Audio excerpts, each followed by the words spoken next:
Assalamualaikum warahmatullahi wabarakatuh. Sahabat bina Islam, setiap yang bernyawa pasti akan merasakan kematian.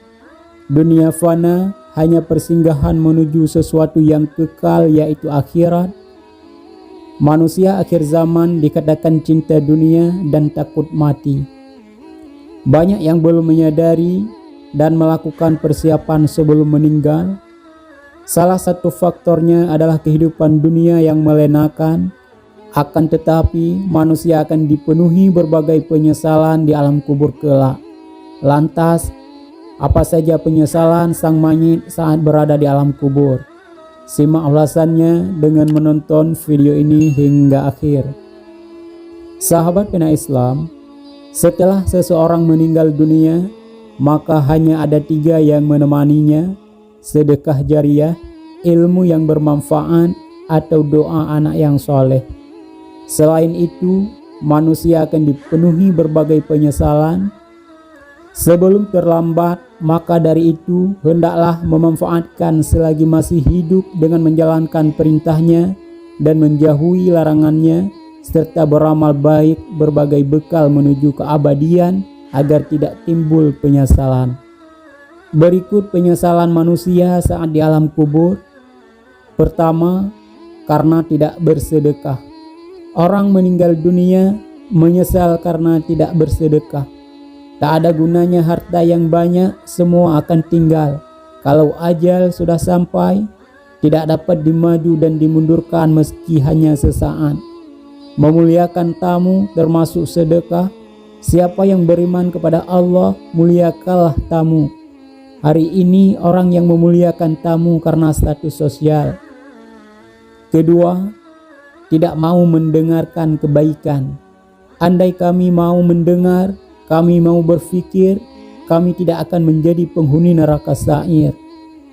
Ada satu kasus, neraka namanya neraka sa'ir, itu ditempati hanya orang-orang khusus yang tidak mau mendengar pengajian. Allah Subhanahu wa Ta'ala menjelaskan dalam surah Al-Mulk ayat 6-11, ketika manusia dilempar ke dalam neraka sebab memperoleh azab jahanam, mereka mendengar suara neraka yang mengerikan. Setiap orang kafir dilemparkan, penjaga neraka bertanya, apakah mereka tidak diberi peringatan saat di dunia? Penghuni neraka menjawab, sesungguhnya telah datang kepadanya seorang pemberi peringatan, namun mereka mendustakan. Mereka pun menyesal dan mengakui dosa-dosa mereka. Ketiga, orang yang tidak menegakkan sholat ketika sehat atau sakit. Mereka yang terbaring di rumah sakit, yang tidak mampu berbuat apa-apa karena semasa mereka sehat tidak menyambut seruan azan. Mana suaramu yang menggelegar dulu, mana badan yang tegap dulu, tidak ada keperkasaan, hilang tak bermakna. Tapi kalau dibawa kaki ke masjid sholat berjamaah, akan ditulis langkah-langkah tapak kaki mereka setiap langkah. Keempat, orang yang memutuskan tali silaturahmi. Rasulullah SAW bersabda, tidak masuk surga orang yang memutuskan tali silaturahmi.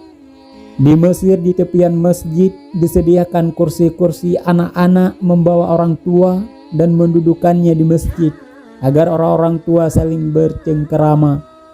Kini saat akhir pekan, orang sudah jarang bersilaturahmi karena sibuk dengan gadget, terutama saat hari libur. Menyesal jika tidak maaf di dunia, akan menyesal orang yang tidak minta maaf karena bersalah. Akan banyak orang yang berkumpul di padang mahsyar, sulit kita mencari orang yang kita zalimi untuk meminta maaf. Kelima, tidak pernah berdakwah. Hidup pernah, berkuasa pernah, tapi tak pernah menolong agama Allah, akan menyesal saat menjelang kematian. Tak perlu ceramah, cukup ke masjid dengan pakaian dinas, orang akan termotivasi. Dakwah adalah ajakan atau seruan kebaikan kepada manusia yang lain. Dakwah tidak selalu harus berdiri di podium, dilihat oleh jutaan umat manusia, atau ceramah di masjid-masjid. Kepala daerah juga bisa berdakwah dengan kekuasaan. Dakwah dengan perbuatan lebih menyentuh dibanding dakwah dengan ceramah.